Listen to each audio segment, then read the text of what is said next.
and welcome to Understanding Photography with Kim Ayres, episode 192. Yeah, sorry about that. I was still distracted trying to get things all ready at the last moment, as usual. So today we're going to be talking about silhouettes. I wasn't supposed to be here today. I was supposed to be down seeing my father, but I had a rather stinking cold, which I'm just on the tail end of now, so I'm going to see him next weekend instead. So that juggles up things a little bit. I'll talk a little bit more about that. Meanwhile, we happen to be live unless you're watching the recording. So if you are watching live, then leave a comment. Let me know you're here. Say hello. Tell me what the weather's doing. All the usual kind of stuff. And we'll make a start.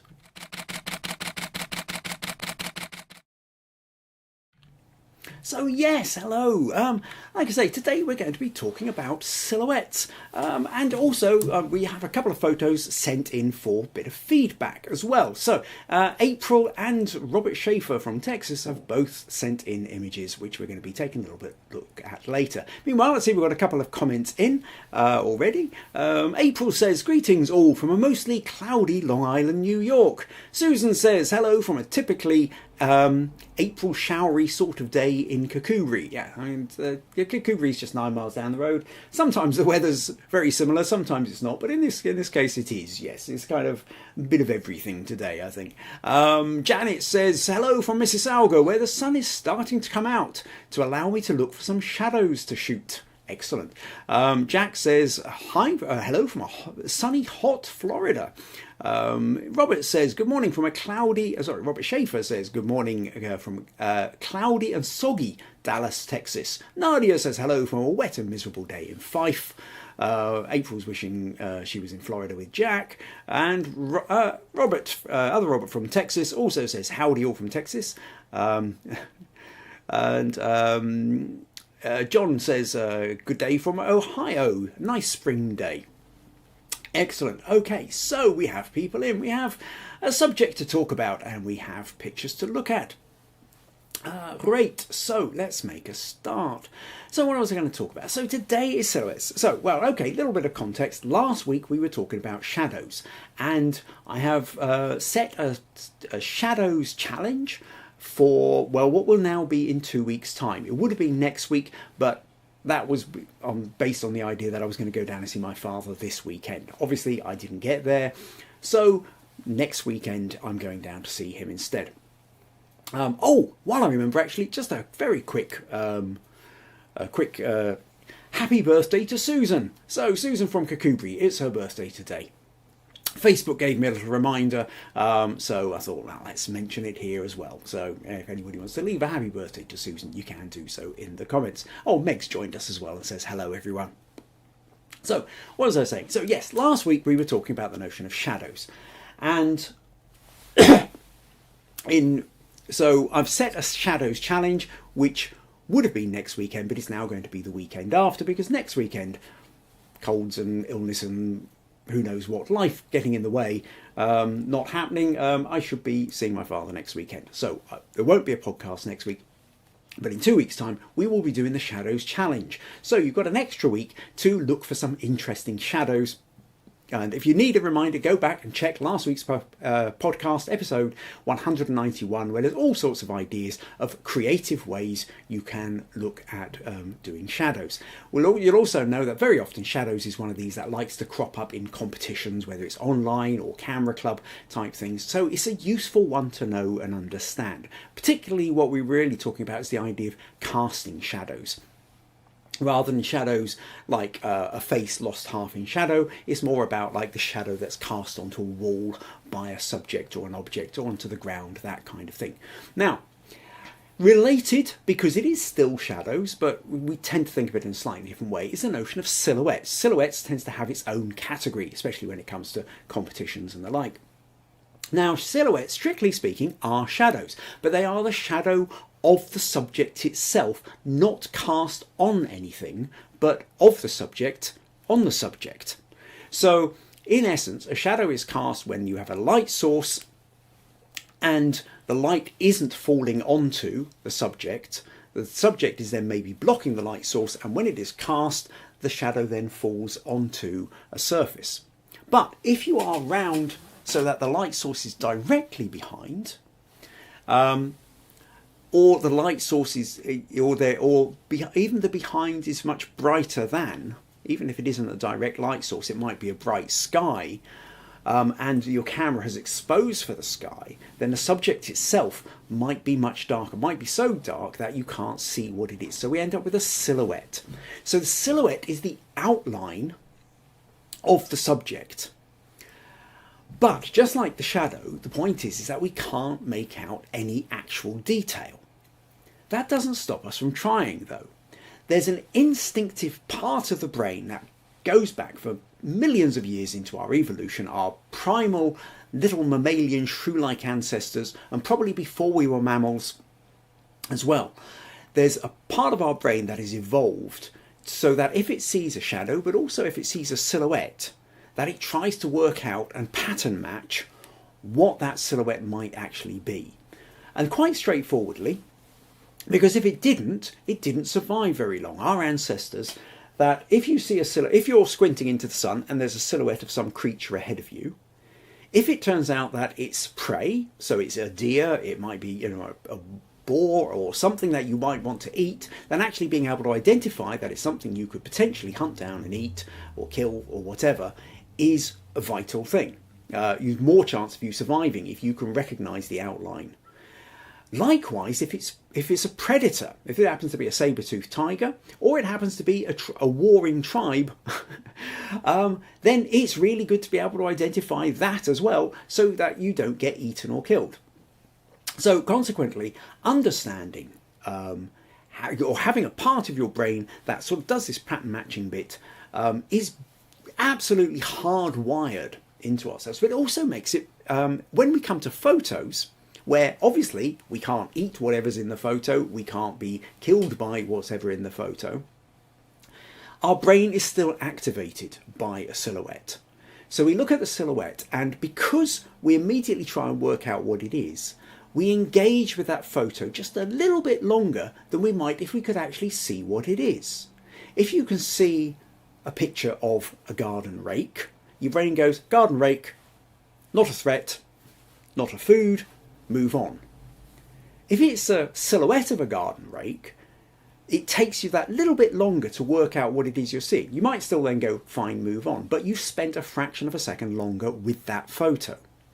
And in this day and age, when most images are consumed at high speed, scrolling on screens, getting somebody to engage with a photo for a fraction of a second longer becomes part of the game of trying to get your images noticed or remembered or liked or shared or holy of holy commented on. So this is kind of what we're up against. And so what I'm going to do today is I'm going to take you through the idea of silhouettes, kind of just reinforce this idea of what they are, but also hopefully give you a few ideas of how you can use them and start to incorporate them much more into your own photography with a better understanding of how they're working and how they're triggering the brain and the eyes that are looking at them. So that's pretty much what this is going to be about. As always, leave comments, ask questions, leave interesting observations or anecdotes, and we will share these as we go through the podcast. So how are we? So where are we at? Oh yes, lots of people wishing Susan a happy birthday. Sandra's just joined us from a sunny Birmingham, just back from the allotment. If it's sunny, there's always an opportunity for a silhouette, usually an opportunity for a shadow as well. Where else are we? Okay, so that's mostly happy birthdays, and Susan's thanking everyone for them. Excellent. Okay, right, now let me find a folder, close that, open that, and so where are we going to start with silhouettes then? I think let me just remove that, grab that, shrink that down there, and then flip over to here. There. Okay, so you may remember a few weeks ago I was showing you some pictures of a ballet dancer where it was edge lighting. So most of her body was lost in shadow against a black background, but there was enough light outlining one side of her body. For you again, partly shadows, your brain's trying to fill in where the missing parts of the shape of the body. But this is the same ballet dancer, but with a different the light source. So the light source, rather than coming from to the side and slightly behind her, it's now, this is a great big softbox I've got, it's now moved completely behind her. Okay, so, and that creates a shape. So when she started creating shapes with her body, then this gave us an outline. Now, an outline, we can most of us can guess, we can see straight away. First of all, it's a body, we've got arms, she's got a leg bent.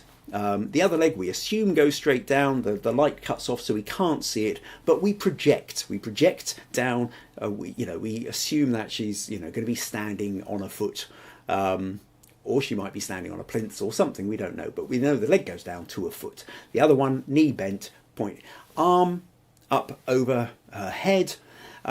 We can what else can we make out about this? We can generally make out it probably is a female body rather than a male body. Little tuft of hair there, probably she's going to have short hair. Thin arms, legs, athletic, toned body. So even though we can't make out any of the details, we can make out enough to kind of make a start of our interpretation of what it is we're looking at. We know we're not looking at a baby hedgehog, for example,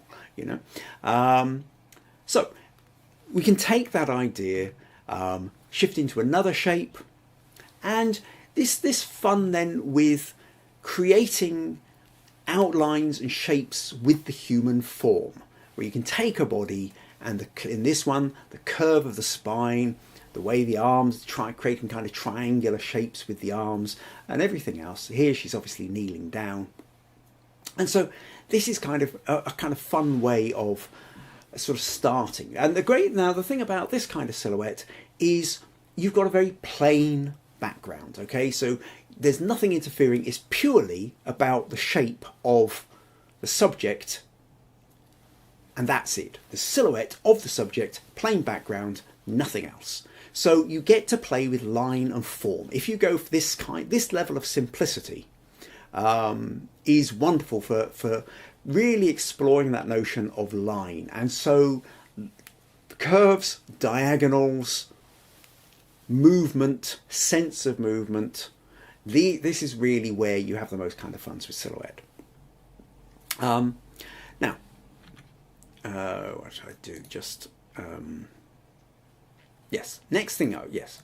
Well, now, what I was going to say is that was silhouette against a white background, which is about as simple as you can get. The next idea here is what I want to show you, is the idea of, now this is a silhouette where you've got a person against a black background. But because the light source is directly behind, what we end up with is this rim light that goes all the way around, this kind of almost halo kind of effect.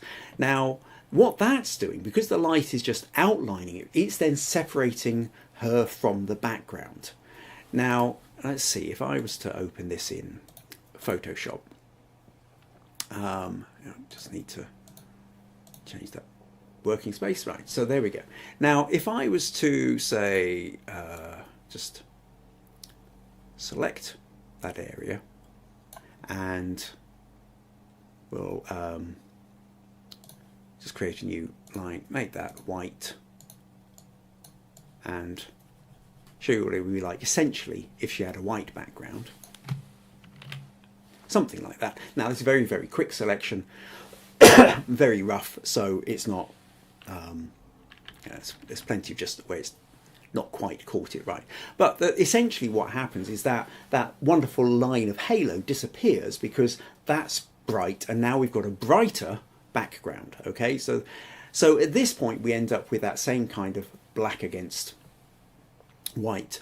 But the point that I'm trying to make here is that you can actually have black against a black background if the light is in the right place, and it creates this notion of this kind of edge light, which then gives you the outline, because completely what it's all about is the outline is either coming from completely the background or the way the light is capturing a line around the background. Either way, what we're left with is the central part of the subject itself the detail cannot be seen. Now in this case, okay, we can make out a few hairs and what have you. This little bit of light in here is just lens flare from the flash that's on the stand behind. So that's another way you can kind of play, you know, you don't necessarily have to be black on white, you can be black on black, but you have to make sure that you have the outline, because without the outline, or with not enough of the outline, you're never going to make quite sense of it. Okay?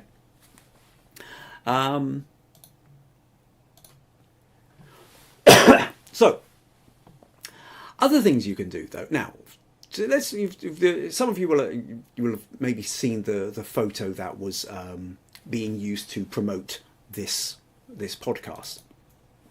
So, you know, here what we've got is we've got a dandelion. So, macro shot of a dandelion, fairly narrow field, a depth of field, and so what we can see is that it's sharp here, but very quickly it falls away, and then we get all these soft lines filling in here. That you can see little kind of pale blurry patches. That's actually the front of the dandelion with the little feathery bits kind of coming out, but because it's not in focus, because it's focused into the middle of the dandelion, these things have got blurred out.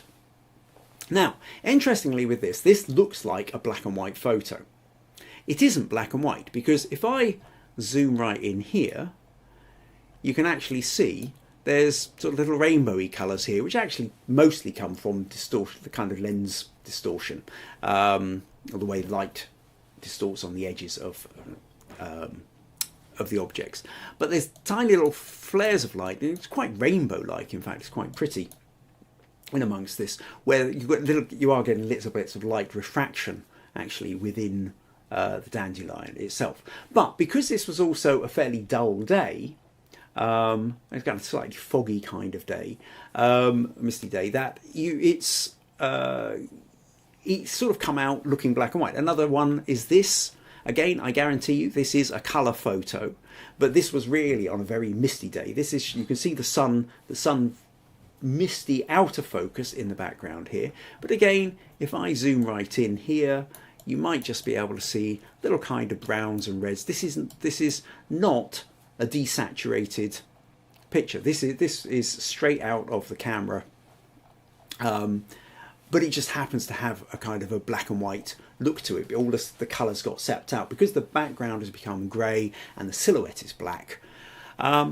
So you can play with that, but just something, a slight little detour I wanted to do was to show you what happens that you can colour, because you'll have noticed that the one that I was using to advertise this had a kind of a yellow look to it. And it's sort of more like it was sort of shot against a sunset. And just to show you, so that even if you have a black and white or a near black and white kind of photo, you can add colour to it. And quite simply, I suppose what you could do is, well, as always, there's 2 or 3 different ways of doing this. But let's say what I'm going to do is I'm going to take a colour. So we'll take a kind of a yellowy orange, or kind of, actually probably that one. Yeah, we'll just go with that. So I've got a yellow here. I'm going to create a separate layer, and I'm going to fill that layer. Now what I can do is I've got one layer above the other, and I can change the interaction between the one above the other. And I've got it's currently on normal, but if I do darken, what it now does is it darkens the colour over what's below it. If I do multiply, this then is much closer to the picture you might have already seen. Colour burn, it changes it slightly again. Linear burn, darker colour. At this point, the yellow is only appearing where the shade is lighter than where the picture below is lighter than the colour level. Lighten, this going in the opposite direction. Screen, this, yeah, it's quite pretty. This is where actually what it's doing is it's lightening up where the dark areas are. Colour dodge, linear dodge, lighter colour. So you can see that there's all sorts of potential different ways that you can interact just a sheet of colour. I mean, that's gone to kind of negative as well. It looks quite weird, that. Exclusion, divide, it's got flipped to the opposite colour. Hue, saturation, colour, luminosity. So if we were to do multiply, or if I wanted, I'd duplicate that up, maybe do that as a an overlay or something like that, then you can see we can kind of play around and just with a simple sheet of colour onto a sort of relatively black and white image. The other thing, of course, we can do with this then as well is if we take something like that, and then you can take the hue saturation, you can colour shift it as well, make it into blues and blacks and purples and everything else. So the thing about this kind of silhouette, where you're talking more or less a kind of monochrome style of silhouette, is that you can you can play with it in a very kind of graphic design kind of way, really. So always worth having a little bit of fun thinking, if you've got a sort of, could you add a bit of colour? Would it be a bit of fun? Okay, so a couple of questions. So Sandra said, does the flash or light source need to be above the subject? No, it just needs to be behind the subject. Now, it might be above and behind, or it might be below and behind. It can even be to the side and behind, but it's about, the point is that the light source needs to be essentially behind the subject so that the front of the subject isn't getting any light on it. Now, sometimes when people are sort of doing a photograph of, say, they want to have the sun behind somebody, but they don't want them in silhouette, then they will fill in the light. So they will use a flash or a reflector to bounce the sunlight back onto the subject so that you can still see the subject as well as the light behind it. But in this case, what we're talking about is deliberately not having any reflected light coming back onto the subject. Sandra says, love the dandelion shot. What do you think it would have looked like on a bright sunny day? Well, again, you can play with that. I mean, bright blue sky, shot against a bright blue sky. Again, the black on that could have looked quite nice. April says it's a very pretty dandelion shot.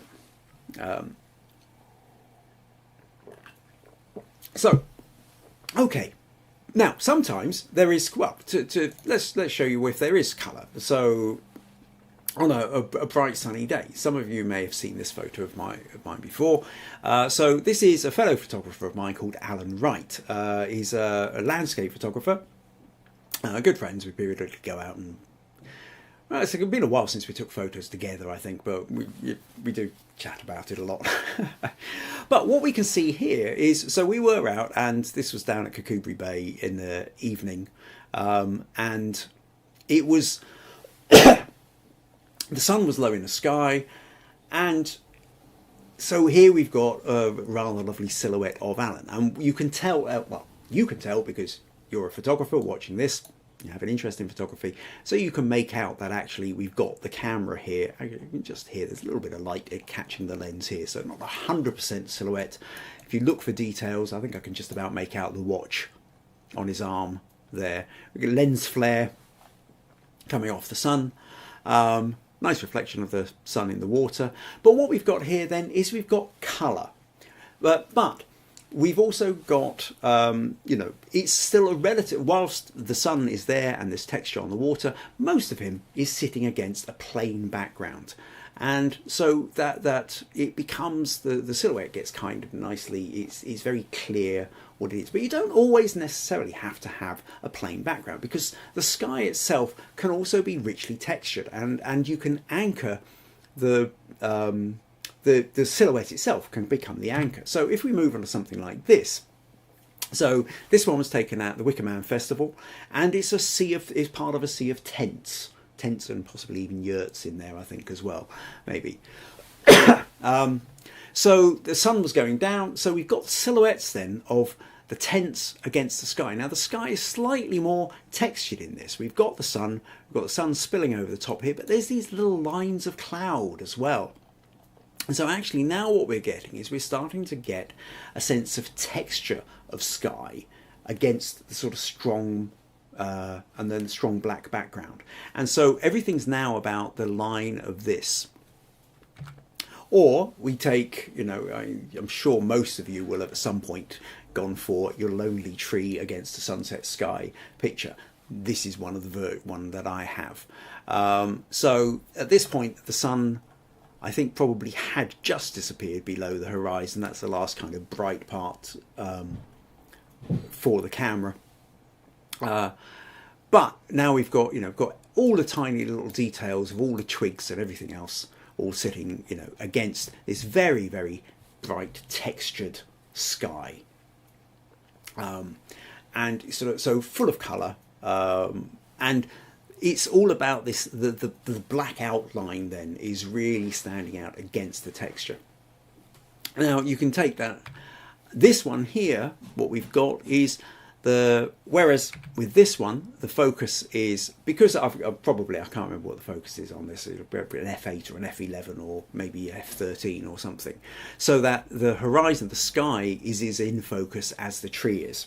With this one here, what we've got is some thistles and grasses, and it's a much narrower depth of field, a wider aperture, so that the thistle itself is in focus, is the sharp bit. Even some of the grasses are starting to go out of focus, and then the sunset and clouds behind are much more blurry and out of focus.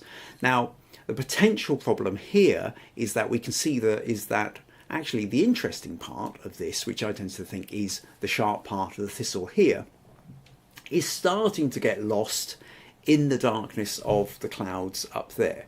So maybe it would have been better if I sort of moved slightly to the right and got a little bit more of the thistle with the sun directly behind it. At the time, I think I was sort of trying to look for a sort of gap between the grasses as such. But that notion, though, that you can kind of move back and forth. This is an old photo I found. I still quite like it. But it's that back at that time, I tended to very often I'd sort of take one or two shots and then move on, whereas now I would sort of move around and take 4, 5, maybe 10 shots or whatever to try and make sure that I'd explored the different possibilities and permutations you could have got, and maybe would have got a better photo than this, or maybe not. I still like the line and the shape in it, I have to say. So that's another way of playing. So it's understanding that the background then might be as in focus as the subject, or the background, even though it's much brighter, might be out of focus to the subject. Okay, so remember, you can kind of still play with depth of field. It's just that generally speaking, when you tend to be shooting and it's something as bright as the sun, you're more likely to go for a narrower aperture just because you're being overloaded by light and you don't want everything to become completely overexposed. Okay, Sandra says, thanks for the explanations. April says, beautiful oranges. Susan says, gorgeous tree. And Sandra says, I love the tree and sunset shot. Okay, so now, other kinds of silhouettes. Actually, we were talking last week about the notion of the eclipses. So you don't necessarily have to have full sun as such. So in this case, there was this was a partial eclipse that I shot a few years ago, and there were crows silhouetted against it. But I was struggling with, because everything had to be exposed for a really, really bright subject, even the crows in the foreground sort of were starting to get lost, and I had to do quite a bit of brightening up to be able to show this off. Found it easier to convert to black and white, as sometimes this is worth remembering as well, that sometimes when you do a silhouette shot, that if you are struggling with light, sometimes doing black and white conversion will, by removing the colour, you're removing one more layer of complication, and so it allows your silhouette subject to stand out a little bit more.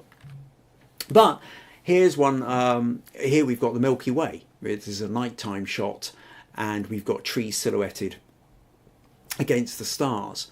And this was something like about a 20-second exposure, perhaps. We're starting to notice at the edge of the, up here, you're getting that little kind of movement blur where instead of the stars being complete little pinpricks, across the course of 20 seconds or 30 seconds or whatever it is, in order to take this exposure, the world has moved.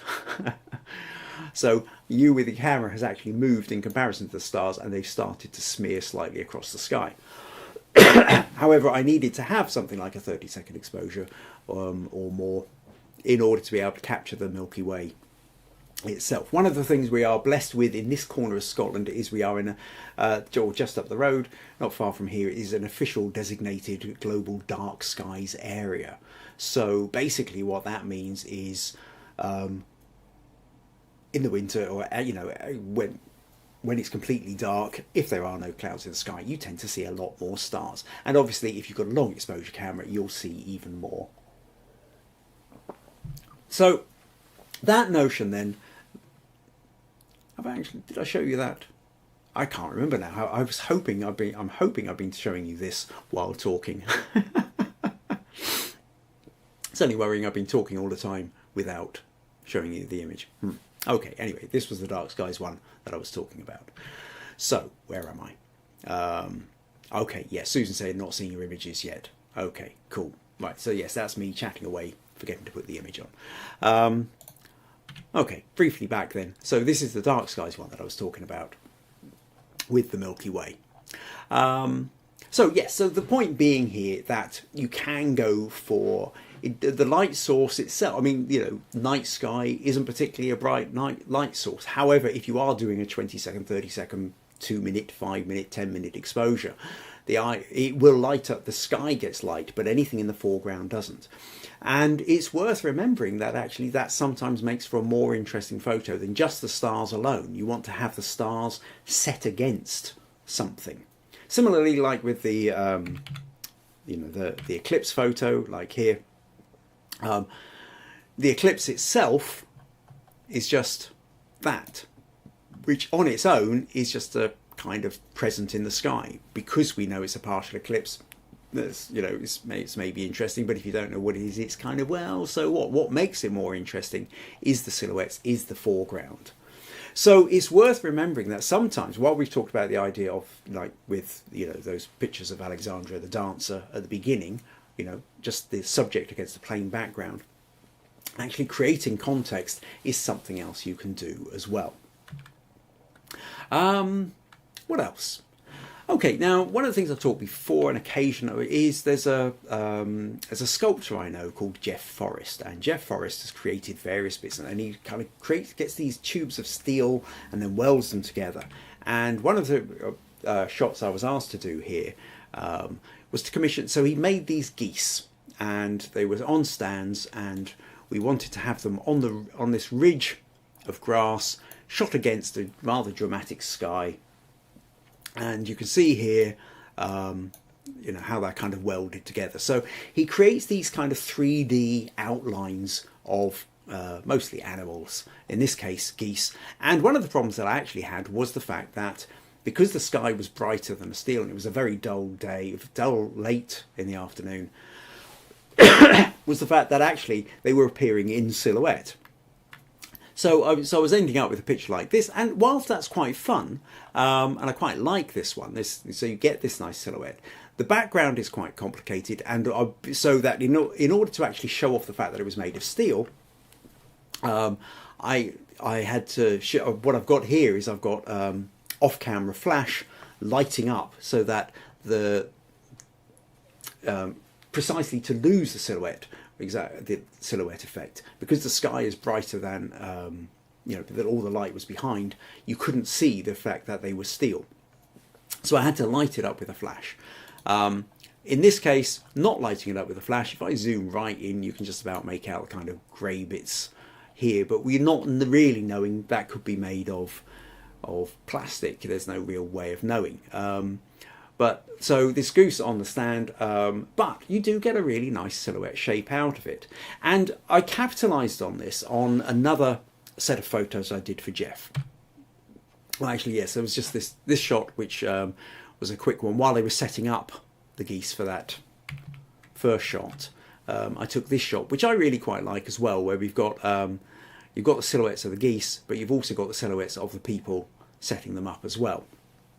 So a kind of action silhouette as well. That's something else I wanted to mention the possibility of. But to talk about so here's another shoot where I decided to specifically capitalise on the notion of silhouette. He made these steel hairs, and so we were down at the loch at sunset, And this is side on. So the sun is coming from the left over here. You can see the way it's lighting up the steel. And I've got it sort of sitting so that most of it's poking above the horizon and the light is allowing me to create this, see the outline. But then what we did was we moved round to the side. So here's one where we've got the loch now and we've got the sun. At this point, a little bit later on, the sun had actually gone down. And we can see we're deliberately using this beautiful sky to create that silhouette so that we can see what's going on. With this one though, we had a slight problem with the fact that the middle gets lost. You know, it's beautifully silhouetted against the loch, beautifully silhouetted against the sky, and lost at the little bit of headland that's kind of running through the middle of it. So I did do another version of this where it was lit up with the flash as well. But my favourite of all of them was this one, was the prancing hare. And for this shot here, you know, just trying to line it up so that the sun is literally, as it's just the sun is setting and the front paws are kind of going into that front bit of sun. This was the shot. This was the shot that then ended up promoting various exhibitions and different things that he did. It was used a lot. This was the real one that we were out to get. And it's all about that notion of the silhouette. But whilst we've got so it's about the sky, we've got the silhouette, but it's also about the sky, but it's also not fully in silhouette. We've also got sun running across the grassland. And this is an interesting point as well, is that not everything has to be in silhouette. That sometimes you can get the silhouette of the subject, but there's also other things going on into it at the same time. So here's another example where you've got something like that going on.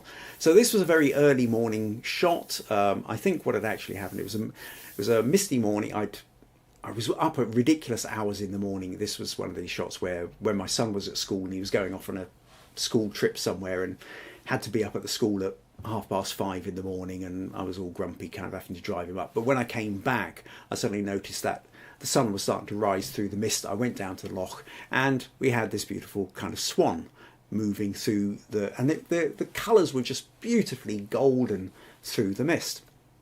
Now at this point the swan itself is in silhouette, and you know we also get the reflection of it as well, but we can still make out, you know, there's all these different kind of shades of the orange and the mist, and we've got the sort of the tree in the water and leaves and layers and stuff. So it's not just about the darkness of one part. We've also got all these ripples and these other colours and shades and tones and everything going on. Or let's go a little bit further, and again, many of you may be familiar with this one. The time I went to Morocco into the desert to watch the desert sunrise, with, you know, having ridden out there on camels, an amazing experience. But with this one here, so the sun is rising above coming above the horizon. We can see the sky. The sun is a bit blown. It doesn't really matter because that's not what the worry is about. We've got this sort of flare coming out just as it's cutting above the horizon. We can see all the colours of the cloud of the sky. We can see all the colours and the curves and the shadows and the shape of the sand. But the camels themselves, they're the ones, particularly this front camel and this one that's just bursting above the horizon. These are the ones that are in silhouette. Now, if I'm fully pulled back, because if you're watching this looking at this on a small screen, you're not going to see it quite so well. But if I just move it a little bit like that, here you can see much better.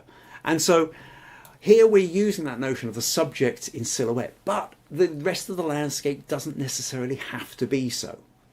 So there's a whole range of ways you can do this, and this is really what I'm trying to get across, is the notion that sometimes you can have silhouette where everything's in silhouette except one, you know, except maybe a plain background or a textured background or a coloured background or sky, but you could also have foreground and everything else as well.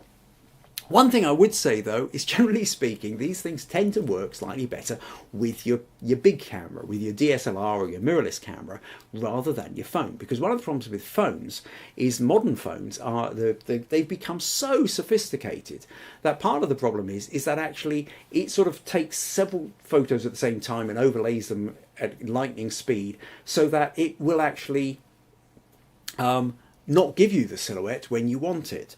If we take a photo like this, I know it's mostly silhouette, but not actually quite. This is just this completely unedited, straight out of the phone. And so what we've got here is we've got the sun behind the tree, and we've got some lovely shadows. So we've got, and before now I could change this. I might still do that in editing. This is completely unedited, and part of me is chasing this beautiful shadow on the grass here. I really like that, but I also was expecting to have a more silhouetted tree, but actually there's still quite a bit of detail in the tree in the foreground. Now if I'd taken this with my mirrorless camera, with my big expensive camera, this would have been completely in black, because it wouldn't have actually been able to expose for that level. Or if I'd exposed for the tree, the sky would have been completely whited out. The algorithms and everything that are built into your phone very often allow you to shoot into sunlight and still have the subject relatively well exposed. So, you know, the fence post here is very well exposed. We can see the grey in the paint and even little patches of rust as well. Even though the sun's behind it. So the you know, that actually sometimes this is where your phone, the sophistication of the phone might play against you when you're actually trying to do silhouette photography. So keep that one in mind as well. Okay, so we've got a few more comments here. Oh, April says beautiful night sky shot. Robert says that's beautiful. Sandra says love the astro shot. Meg says really like the curves of the wings of the geese. April likes the rabbit sculpture, and also very pretty swan, tranquil. Susan says so pleased to hear you saying it doesn't matter about blown highlights. Most competition judges are very scathing. Well, this is true. I mean, I think... Okay, little tangent then, little detour, and then I'll come back to it. But I think the thing is with something like blown highlights is it depends who's looking at it and what your photo is being judged on. If your photo is being judged purely on a technical level, which quite often kind of camera clubs are, then the technical side is the king. The technical will outweigh the aesthetic quite often. So blown highlights, lost shadows, whatever it is, something not being quite in focus where it should be, become the thing that you could... The thing is with these things is they are very measurable. You can measure exactly the point whereby the histogram suddenly either flatlines or shoots off the top. So you can see when something is blown. You can see when something has distorted as such, or is not perfect, and you can measure it against somebody else who is standing at exactly the same place with slightly different settings and didn't have that same problem. So in terms of measurement, the technicals tend to be a very easy measurement. And so unfortunately what tends to happen quite often with competitions, depending on the competition, but quite often with competitions, is whereas aesthetics is a sort of slightly more kind of, well, I might like it and you might not. Well, how do we judge that? It's easier to measure at the technicals, and so sometimes you end up with photos where the photo itself is absolutely brilliant, but technically not perfect. But it doesn't matter because the aesthetics of it far outweigh the technical perfection or lack of perfection. But that only works if your judge happens to be somebody who shares those aesthetics. There's a classic photo. I'm going to have to keep it handy somewhere on here on the computer for showing. But there's a, I think it's suddenly it was a war photographer, and there's a photo of these people who sort of leapt off the boat. They're in the water, holding their guns above their heads, going through the water. Now, it's not in focus. The ISO is off the scale. Technically, it's wrong on so many levels, and yet it is such a powerful photo. And it's a classic photo, and look it up, and you know, if I could remember the name of the photographer, I would say Google it, and you know, you will see what I mean. The aesthetics, in the end, with a photo, does it work? Does it do it for you? And if it does, it's a good photo, and if it doesn't, it isn't a good photo. Then there's the does it do it for somebody else? And depending on the context, if you want that judge to appreciate your photo, then you have to do a photo which is going to be appreciated by that judge. Tautology, sounds like I'm saying the same thing, but that's what it is. There's no point in showing a landscape photo to putting a landscape photo into a competition where, say, you've got a wildlife photographer who is mad about wildlife and doesn't really know anything much about landscape photography.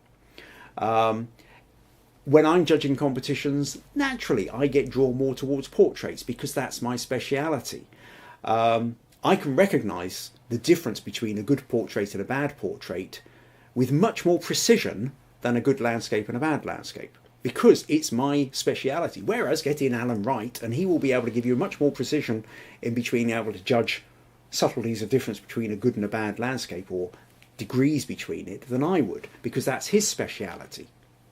So understand the difference. You understand that when you're putting in a picture, it's who's going to be judging it. Similarly to when you put things into Photo Crowd or Guru Shots or these kind of crowd voting things, you're very often working with people who don't have so much of a technical expertise. And you might have created a photo which is technically brilliant, but actually nobody else really appreciates that. They just will still vote for the cute cat or the baby hedgehog, even if it's out of focus, which is then frustrating if you've taken your time to get there. So, yeah, the blown highlights bit, to go back to Susan's original point, is I think it doesn't matter about blown highlights if the aesthetics of the photo work. I'm not worried about the technicals. Now, I think it's important to understand the technicals so that if you can get the technicals and the aesthetics, that's the holy grail.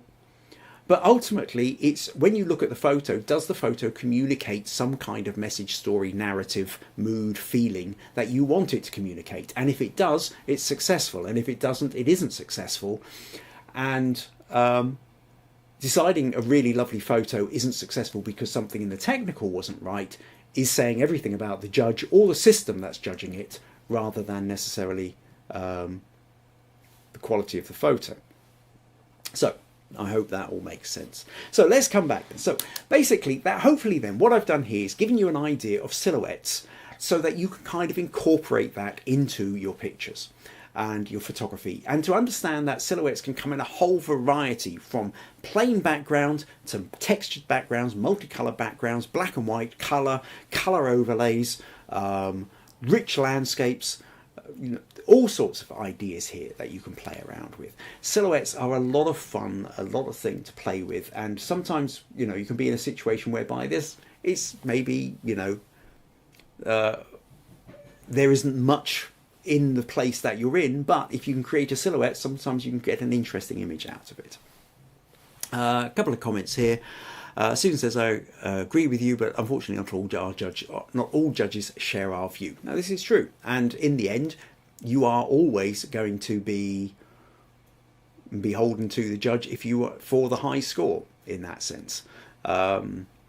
If you don't like that judge, or you don't agree with it, then, if you don't agree with that particular club's way of judging, then you don't put in for that. If you don't like that particular site's way of judging, then you don't stick your images in there. We just have to find that. It's different tastes. April says, it's interesting, sometimes the crowd likes your photo better than the judge, and vice versa too.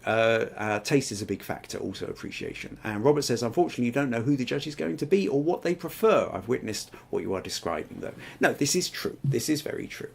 But generally speaking, you can kind of get a sense, if you're going, that there are particular places where, if you are going to put your picture into a competition, look at previous competition winners.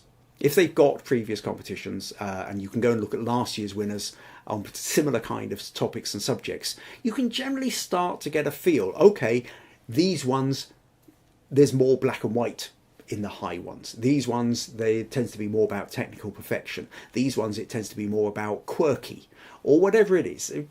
You tend to find that there are certain areas. So there's some pictures that I know will do better in some competitions, and the very same picture with the very same competition title would do terribly somewhere else, just because it's a different style of judging.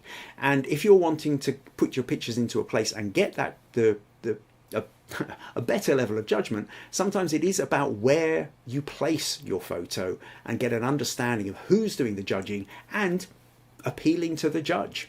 Because, you know, if I've said, you know, send me black and white pictures of old faces, and you send me a colour picture of a seascape, then obviously I'm not going to judge it particularly well. But likewise, you know, but anyway, I'm sure you know what I mean. I'm just kind of talking over the same thing here at the moment. But we'll come back to that, because I'm also aware, Robert, that you sent me in an image which you felt was maybe not judged as favourably as you felt it should be. So we'll revisit this fairly soon. So yeah, so what I'm going to do now is, quickly to interject then, if you happen to find these podcasts useful, interesting, entertaining, and you would like to support them, then buymeacoffee.com/Kim Ayres is one of the ways you can do that. Also, don't forget to subscribe if you haven't, and click the like button. YouTube always likes the like button.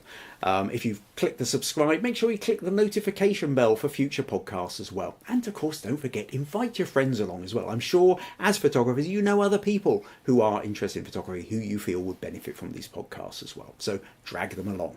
And extra smug points for anybody who does. John says, it certainly does help to know who the judge, or what the judge likes, speaking from experience. Yeah.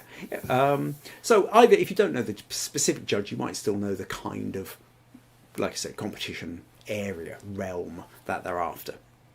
Okay. So what I'm going to do now then is we're going to move on to the critique section, and we've had Robert Schaefer and April have both sent in images, so I'm going to talk about that. But a little reminder here, is this the critique feedback session? Okay, there's very few places online where you can get genuine feedback on your photos. This is one of them. Make the most of it. Now you get extra smug points. You get an extra 25 smug points if you send me an image and I decide to use it for feedback and critique. Not only do you help get a much better understanding, so we go from, you know, I can talk like about silhouettes or shadows or cups or hands or photographing anything else, but you can get direct feedback on your own image. And that will really help elevate your own understanding of where you're going wrong, what other extra things you might need to take into consideration if you want to improve your photography. Here's the opportunity. Send me your images. And I will say that just me working out how I was going to respond to April and to Robert reminded me just how much I enjoy doing this. Okay, so it's a whole feedback thing. Understanding photography with Kim Ayres is about helping you improve your understanding. I do these podcasts because I enjoy helping people and I want to be able to help you, but I can't do that if you don't send me images. So with that all set out the way, let me then bring up, let me close that, click that, and we'll start with April. So April sent in this image. And April said, here is a feedback photo. I was experimenting with a mug. How do you fix the outline of the mug? What do you think of the background colour? All just fun, the learning process. So April's taken a photo of a cup. She's cut it out and placed it on a pink background. But it's not quite as straightforward as that. Now, depending on the size of the device that you're looking at this on, what you might notice is that we've got this kind of little sort of dotted cut. The cut isn't clean. It's a difficult cut where you've got all sorts of little bumpy bits, and you know, so, and it's a tricky thing, you know, that actually, so what this indicates is the idea that it's not been an easy thing to cut out. And sometimes particular images, if the background happens to be a little bit more complicated, then it makes it more difficult to cut out. Now, the other problem we've got here is the fact that what I would say is you've cut out the cup, and what we can see from the cup is there's all sorts of reflections in the cup with little bits of highlights where there's a light source coming. There's a little bit of shadow here, so there's a light source coming which is casting a little bit of shadow, except for the fact there's no shadow underneath. This has been plonked onto a very absolute plain pink background. No variation. So it does look very cut out and stuck on. So it's cut out and stuck on because we can see the cutout marks, where it's not smooth, but it also looks cut out and stuck on because we don't have any interaction between the cup and the surface it's now sitting on. So I asked April if she could send me the original one so that I could see what she was actually up against. And so here's her original cup. Okay, and what we can see is, yes, it is a more complex background, which makes it difficult to open up. So let's open this with Photoshop. And okay, let's just close down those other two photos. So we've got the cup here. So what happens when I try and cut it out? Now, if I try and do it by hand, it's very, very difficult to do.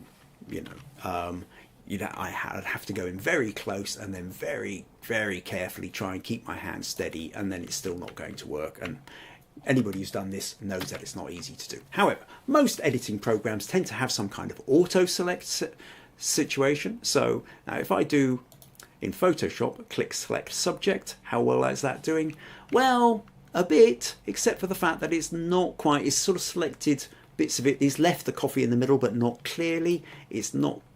We've got, again, little bumps going here. So even the auto select with select subject isn't doing particularly well. Let's deselect that. Let's say I take this thing and I kind of start selecting the outside around here. It's, again, not sure what to do because it's trying to, I keep having to run my stuff over. There's too many lines. We can see here, I've got to kind of pull it in. It's not knowing, and then suddenly I've kind of gone over a bit. It's not easy to do. It's taking a bit of time. It's awkward.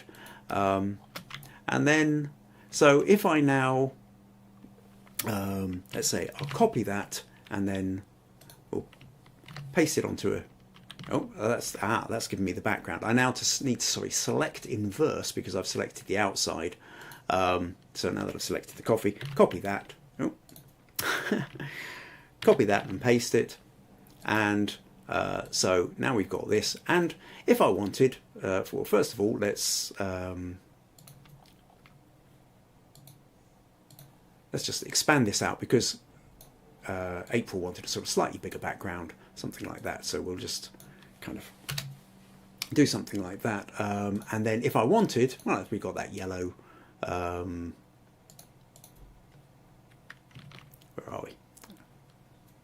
Cancel that. Bring that down there. No, wrong one. Keep doing that. Hidden target. Stick that back on. There we go. We've got a yellow background. But now we've got it here. We can see we've got exactly what we had with April's pink background. We've got a very, very rough outline. It's not really doing what we wanted it to do. So it is a tricky one when you've got a background like that. Now, another thing you can do is if you have something like, okay, so let's go here. Let's do the, rather than selecting the background first, we'll select from the inside. And I'll do my best here. Let's just get rid of those bits and try and get it as close as I can. Yeah, it's not going to be perfect, but what you can do, now that I've got that, I've sort of selected that, what I'm going to do is I'm going to contract the selection. Okay, so the selection is right up at the edge, but we've seen that we've already got those kind of real hard little edges there. So if I go to select, modify, and I'm going to contract this by, well, okay, let's go for 5 pixels. So what we can see now is that the edge, the little lines here are just inside. Okay, so it's not right up against the edge. That all of the line is on the inside. Now, what I could do if I want is I can, now I'm going to select inverse.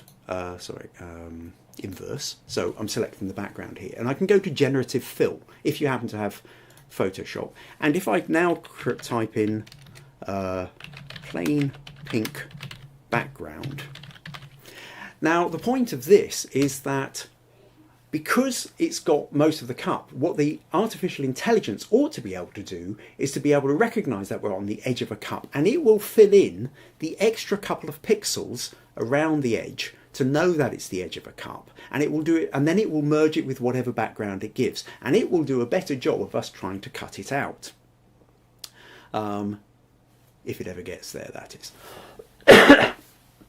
Oh, now that's done something on, that's quite hideous, but we have other versions here. Oh, and it's put it on a saucer as well for us. I don't know if this one's even put it on a saucer full of, I don't know, beans and stuff flying out. So we've said, I did say plain pink background. It's obviously decided not to give me a plain pink background.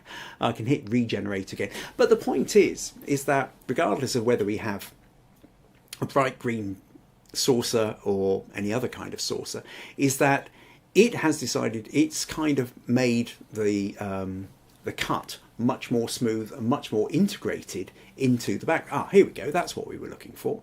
Now in this one here, it's also given us a saucer. On this option, it's given us a bunch of leaves and flowers. So it's created a whole still life for our cup of coffee. But let's say we go with this one, which is actually much more natural to what I think was the original intent.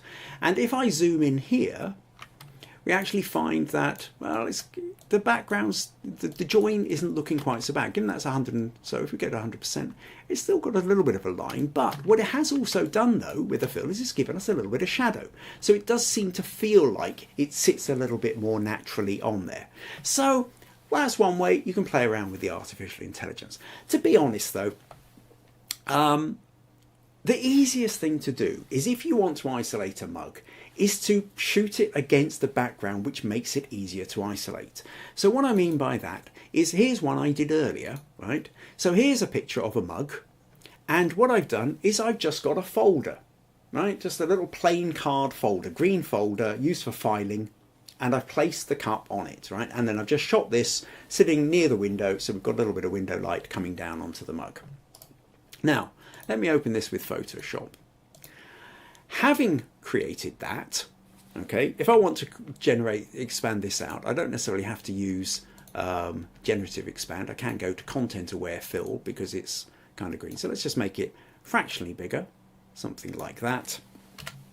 And that should hopefully then give us a little bit more of that green. It has. Now it's also given us some of the folds as well. So what I might do is just use the spot healing tool to get rid of a couple of those folds, but you know, which works to varying degrees. Doesn't really matter. That's not the important bit.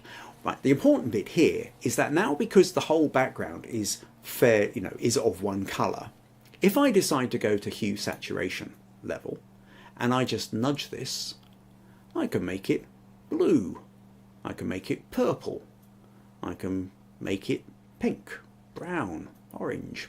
I can play with saturation. Let's move that back. Go for a much more saturated pink, something like that. And you see then that, and then if I really wanted to, I could use the mask. Well, let's just take that at 50% or something like that. If I didn't really want the inside of that being quite so pink, if I just gently mask that out a bit, although that kind of goes a little bit back more to the kind of greenish notion of what was under there, but you know, if I wanted to, I can do that.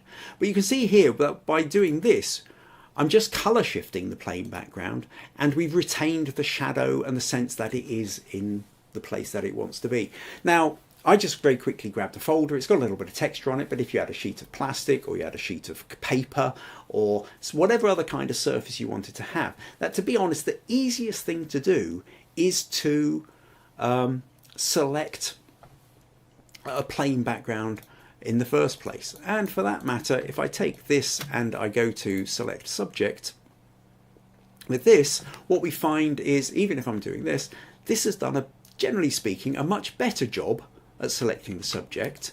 There's maybe a tiny little bit down here which I could touch up, but if you notice around the edges, we don't have that real bump there where it wasn't sure where the edge was and where the pattern of the wooden table was, which is what we were running into before.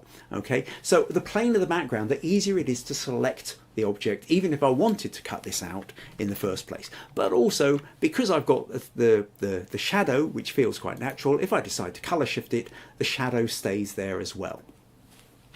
So hopefully, April, that gives you little thoughts there, is the fact that shooting directly onto the onto a complicated background, it's just you're setting yourself up more problems. So a little bit of thought ahead of the game. What can I do where, you know, I want to have a picture, if I want to change the background, make sure you shoot your subject as best you can against as undisturbed, as plain a background as you can. So hopefully that makes sense. So what have we got here? So Sandra says, I like the cup against the original background. Well, that's fair enough. Yes, it's nice to have a little wooden background. I think the point of this was that April wanted to play around to see what other ideas you could do with it. Oh, April says she quite likes the ones with the beans in it. Robert says you could also get some coloured poster boards to shoot the cup on, so you don't have to cut it out. That's another thing. And again, but like the piece of board, you can then do the colour shifts really easy if you've got the flat background. Oh, April says I did not actually cut it out. I used a background replacement colour. Well, fair enough. Essentially, it's the same thing going on. Your little thing, which is sort of doing a colour background replacement, is still trying to find the edges and not doing it particularly successfully because it's not totally sure what's cup and what's background.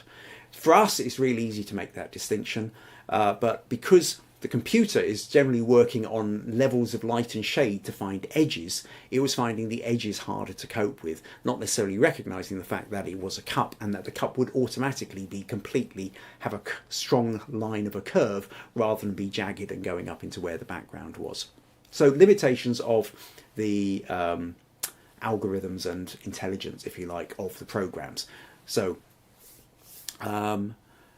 yeah, principle applies either way. Okay, thank you very much for sending that one in, April. Extra 25 Smug Points to you for that. Oh, little quick reminder then of the Smug Points, where we're at. On the current Smug Point leaderboard as of the end of last week was Andy is sitting at the top with 85 points, Meg second with 75 points, and VG third at 55 points.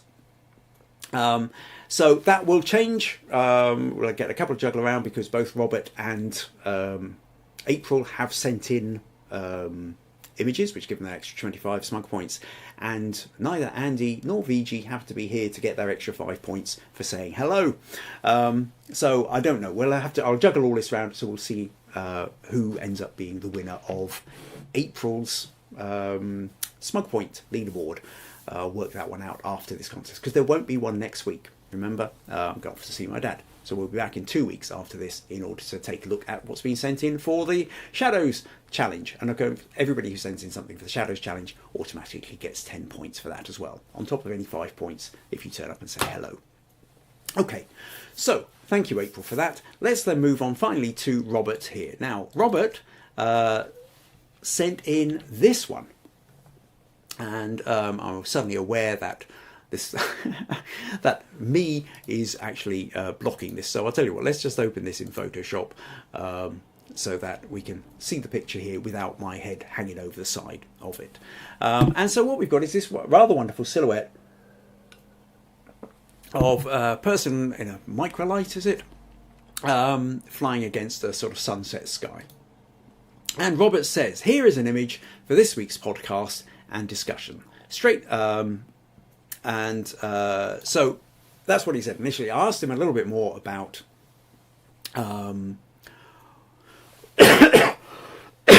excuse me. I asked him for a little bit more information about it, and basically it was an opportunity. He saw it, shot off several photos. This was the best one. Did a bit of editing, put it into a camera club competition, and I mean, he was really pleased with it. He was feeling really smug. Hey, best photo about, and you know, which we all, you know, it is great when we get those photos. We do these photos with it. Yeah, I've nailed it. This is great. And then didn't quite get as much enthusiastic response as he wanted. Now, everything we were talking about a little bit earlier could have just been a judge who didn't particularly like microlights, or maybe somebody who has something against silhouettes. Who knows? Although I think he said that the competition was called Silhouettes, so it should have worked. But he's wanting to know what might have been done slightly differently with this. And so this, first of all, we take a quick look here, and so it's sort of rule of thirds, it's sort of mostly kind of thirds-ish. We've got strong colours. It is a very, very strong, vibrant colour picture. And we've got the different... Now, I'm just wanting to know here, that horizon, I'm going to grab a line here and not quite straight, you know. I've got the horizon line there. See, it gets slightly bigger. So a fraction of a degree out. Now, again, technicals, maybe some people won't notice it. I tend to get sort of slightly OCD about these things. But so you could straighten the horizon a fraction of a degree. I don't think that's really necessarily going to make that much difference though. But just a starting point. Now, my instinctive feeling is that this is slightly too high up on the thing and maybe slightly to the right. Again, if you kind of gone for rule of thirds, if I do this, yeah, like here we can see this has given me a thirds grid. And we can see it's just slightly off to one side. That's okay, you don't have to be exactly on it. But it does sort of, the problem is because your actual microlight guy is on the, almost on that point, I think what's happened is the parachute aspect of it is rather close to the top. And I think I would feel slightly happier if there was a little bit more space to the top as well. Now, the other thing is the colouring. Now, you have boosted the saturation in this.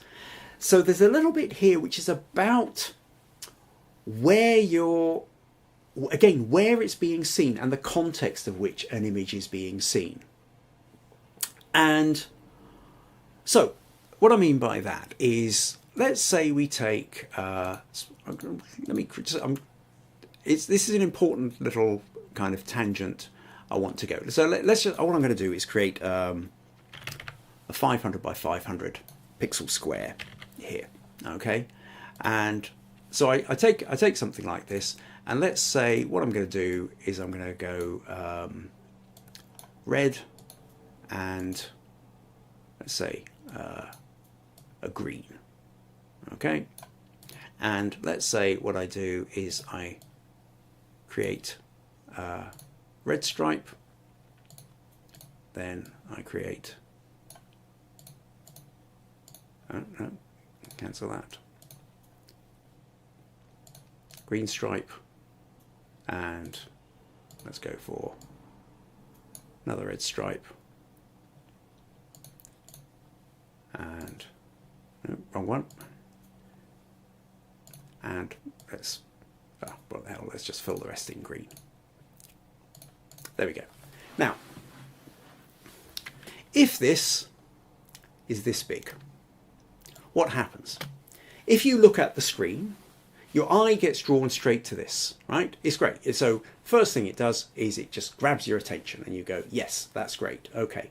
So if you are looking in a situation whereby you have a large space, and maybe there's lots of different things. Supposing we've got lots of pictures on here as well, and then you've got that sits in there, your eye is going to get drawn to it. So bright colours are really going to grab the attention. So in a situation where you're in like a crowded place with lots of stuff going on, something really bold and saturated and colourful is going to grab the attention, which is what you want. However, let's just fill the screen with this. What happens if you keep staring at that when it's taking up virtually your whole picture? Well, probably if I leave it up there for too long, you're going to start getting a migraine. It's quite, that kind of red and green, it's oversaturated, it's overdoing it, it starts to make you feel quite uncomfortable. So if you had this printed out and stuck on your wall, it would be quite revolting. If, however, you're trying to grab somebody's attention in amongst a sea of other things, and it's only about that big, then it grabs the attention. Wrong one. So hopefully then that's kind of, so that's it's a really important thing, that to understand that when you oversaturate colours, it's where's it going to be. So I quite often say when you're doing these online things like PhotoCrowd and Guru Shots and ViewBug, where people are scrolling fast and are looking at lots of pictures at the same time, sometimes boosting the saturation of those colours really works well for you. However, if you're doing this in a printed camera club situation, sometimes the boosted colours can just be a bit too much, because in that case somebody's looking at a printed out version and it's the only thing they're looking at. They're not looking at everything, they're only looking at that picture. So it's not in competition with all these other bright things. as such, you've got time for more subtlety. So let's go back to your picture. Let's get rid of that one, because it does make me feel slightly queasy. Let's get rid of those other ones for the moment. So let's come back to your picture. Now, I asked if you could send me the original, which you very kindly did.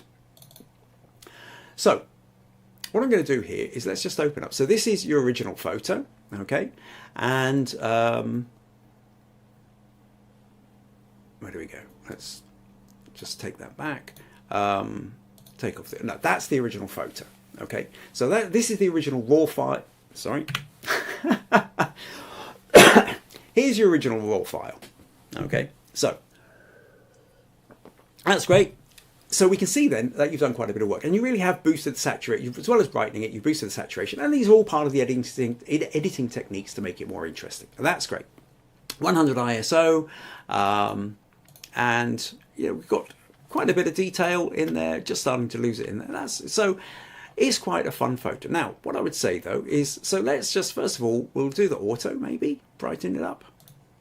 Okay, kind of interesting. That's giving us more brightness. It's brought the light up, it's taken highlights down, shadows up, stuff like that. And we'll just open it like that. Okay, now, first thing we're going to do is just tilt this. Oh, undo that. I don't want the content aware fill. Let's go background default. And I'm going to just, I can just tilt that and just make sure the horizon is straight. Now I know I've got the horizon straight. We'll go with your rule of thirds bit now. A little bit here with the rule of thirds. Like I say, if we do, well, first of all, I think actually too much C with that. I think what you did here was you essentially did the bottom third to run with that horizon of clouds, that line of clouds rather than horizon line, which I think is a good thing to do. Now, what you did was you had that down, I think, well, let's see, you had it, yeah, about there. I think you had it tucked just under there. Now, this way, what I want to do here, what I want to show you here is, what's going on? Not what I'm trying to do. I'm wanting to just, the curve of the parachute. What we've really got is a kind of a circle around here. But the circle, that he isn't in the center of the circle. What that is almost at the bottom of that circle. So I'd be tempted to kind of bring that down. So if I undo this again, let's just turn this, straighten that horizon, as we said. Bring this down like this, bring that up to there. And what I would say is to actually place, see the crosshairs here, so that the crosshairs are above him, so that actually it's closer to the kind of, if that was a circle, if the parachute was a circle, that actually you want the crosshairs in the middle of that circle rather than actually on him. And then that gives a little bit more space above, which I think gives it a slightly better room to breathe. And I think rather than, narrowing down the top, I think if you do a rule of thirds, may as well go rule of thirds. Stick it on the thirds line. But like I say, actually have the crosshairs here just above your guy. Okay, so in terms of crop, now the thing is here, Robert, is what we are talking is subtleties. I'm not saying that necessarily definitely that this would make the difference between it being a hugely high scoring, but sometimes when you're up against it, if you're kind of looking at pictures, the subtleties can sometimes make the difference. They can nudge you a little bit up and down a bit. Now, so this is my crop as opposed to your crop. Okay, we'll come to onto the colours in a sec. But your crop, I tend to feel, is just sitting slightly too high. It's just slightly too narrow. Whereas something like that just gives it that little bit more room to breathe. I think that's a sort of slightly better starting place for it. Now we come onto the colours. Now what you've done is the way you've saturated it is you've gone completely for the yellows. Whereas when I look at your original, there's much more gradation here. There's much more subtlety. And there's something I like about that. Now, fair enough, you might want to boost the colours again, but there's a couple of different ways you can do here. What I quite like in this is, you see, yours is all orangey yellows, but you can counteract that with a little bit of the blues. When we look at the original, there's kind of slate bluey grey in the sea and a little bit of hint of blue still in the sky. So what I'm going to do here is I'm going to do two versions. I'm going to double this up. So let me go to version 1. I'm going to actually boost the blues and version 2 I will boost the greens. So with this one I will go to the colour here, and I'm going to do a temperature shift into the blue. So I'm getting more blue in the sky, a little bit more blue in the sea as well. Now it's also gone slightly purple, so just a little hint of towards the green. Okay, now that's made it bluer. Now let's go on to this one, and what I'll do is I'll boost the sort of reddy yellows on this one. So on this one we get a little bit more saturation. So I'll just take that slightly over to the right, like that. Okay, so we've got the original, we've got slightly more red, we've got slightly more blue. Now what I would say is, playing around with this, if I place a mask on here, so we've got the sort of reddishness into the middle here, and what I will do is I will take the brush, black brush here, let's take it down to something like about 35% so I can keep doing a few brushes on it. And I'm going to plate black, I'm going to just lightly slide this across here so we get a little bit more of that blue in the sky here, and I'll kind of taper it up so that we get more of it at the top. And then what I'll also do is just take it down the bottom here into the sea. I just want a little bit more of that blue sea. So if you look over, you can just about see the way the mask is going here. So we're leaving the richer oranges and yellows in the middle, but we're kind of bluing up a little bit at the top and the bottom, allowing for the sky and the sea. And what that allows is this sort of much richer kind of colour gradation and balance here, I think. Then, if you want, if we go to the levels, we can see that we've got, you know, most of this is sitting in the middle. If we were to drag this up here, that would make it very bright and very dark, and I think that's overdoing it. So we just bring these back a bit. I'll just nudge that up a little bit, nudge that down a little bit, and now it's a case of taste. Maybe that's overdoing it. You see, as I darken these, it oversaturates as well. So we're playing a little bit, and this is going to be down to personal judgment, but even allowing for a certain amount of saturation, something like that, I think. So that would be essentially my interpretation of your picture. So what I've done here then is we've got a little bit more sky to give it a little bit more balance here. So your microlight flyer, the center point is actually just between him and the parachute there. Just made sure that horizon was slightly straighter. We've allowed the richer colour, the blues, then become that colour contrast with the reddy orange of the set. And for my money, this then becomes a slightly more exciting shot. Now, if we flip back over to yours feels now, I think, darker and very orange. Now, that's not to say that some people might not prefer this as well. We are into a certain game of playing with particular aesthetics, and I'm fully up for the fact that you might well still prefer your version to my version. That's okay. Really, what I'm hoping to do here, Robert, is just to show you an alternative way of doing things. That in this gives you a slightly different kind of feel to it, slightly more naturalistic, I think, even though we've still been playing and saturating and all the rest of it. So I hope that gives you a few ideas there, Robert. That, like I say, ultimately, yes, we are always beholden to the particular taste of the judge that you have. And if a judge doesn't like what you've done, even if everybody else in the camera club, everybody else in the world likes it, if the judge doesn't, the judge doesn't. There's nothing you can really do about that. But what we're trying to do is nudge things, odds in our favour. It's getting the technicals right, going back to what Susan was saying earlier. You know, it helps. We've got more likely to get more judges on our side if we've got the technicals right, if we haven't blown the highlights. But we are also going for the aesthetics as well. And sometimes playing around with these different ways of interpreting, I think the blue and the orange works better for my taste than just having it kind of all orange. But like I say, some other people do it other ways. So hopefully, anyway, that gives you a few ideas, an alternative way of editing. Play around with that. See what you can come up with. My edits have taken just a couple of minutes. You could spend a little bit more time, tidy them up a little bit more, and I'm sure, and get results that appeal to your aesthetic. Because ultimately, regardless of whether the judge likes it or not, it's got to be a photo that you're pleased with.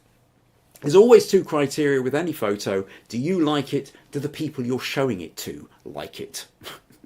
Okay, and sometimes we're conflicted with that because we love a photo that nobody else particularly responds to, or other people love a photo that we're not so actually impressed with ourselves. Come up with that against that one all the time. Anyway, hopefully that gives you a few ideas. Okay, couple of comments. What else have we got here? Sandra says, oh no, April says, a silhouette shot, nice. Sandra says, lovely sunset shot, Robert. And John says, if I were judging, it would do well. And April says, have it, all right, okay, April's legging it. Since there's a really interesting point about the parachute being seen as a circle. And Robert says, I see what you mean, and I like it. Okay, excellent. Right, so that brings us to the end of this session. But to let you know that next week, just a quick reminder, there will not be a podcast unless for any other reason, whether my dad gets ill or I get ill again, or the car breaks down, or whatever happens, I end up not going down, in which case I will let you know, and there will be another podcast. But all other things being equal, there won't be a podcast next week. And in 2 weeks' time then, which is May the 5th, will be the Shadows Challenge. So if you haven't started already, I mean, Andy has already got his Shadows Challenge one into the Facebook group, getting in ahead of everybody else, and he's set the bar quite high. So you can, whether you want to follow his route of manipulating images, or whether you want to just go for something much more naturalistic, macro. There's also, go back and take a look at last ones again. Remind yourself there's all sorts of different ways you can interpret the Shadow Challenge. There's so many different ways of getting creative, and I can't wait to see what you're going to come up with. So that's for 2 weeks' time. Quick bit ahead of that, there won't be one the last Sunday in May, which is somewhere around the 27th or something like that, or 26th, can't remember exactly. I think it's the 26th. There won't be one either, because that's going to be Spring Fling. For people who around here will know, or for people who can remember last year, there's an Open Studio event at the end of May each year called Spring Fling, which I'm involved in. It runs across the weekend, so I won't be having a live podcast then. But I will be telling you more about that. But that also means, though, that there's a couple of weeks in between. So we'll have the Shadows Challenge. Then what I think I will do is a full feedback session. So start rummaging through your pictures now. I will have space for 4, maybe 5, depending on the number of pictures and the amount of detail I've got to go into. But if you would like feedback on your pictures, to get that same kind of insights, the burning questions that you have, whether it's, on your own photos or changing backgrounds, whether it's editing, composition, lighting, all sorts of things, send them to me. Okay, so that'll be in 3 weeks, and then in 4 weeks, who knows, we'll maybe set another challenge. Right, okay, so thank you ever so much to everybody, everybody who's turned up and said hello and joined in. Thank you to April and to Robert for both sending in their images, and hopefully, don't forget the Shadows Challenge, and I look forward to seeing you all in a couple of weeks' time. Take care, bye-bye.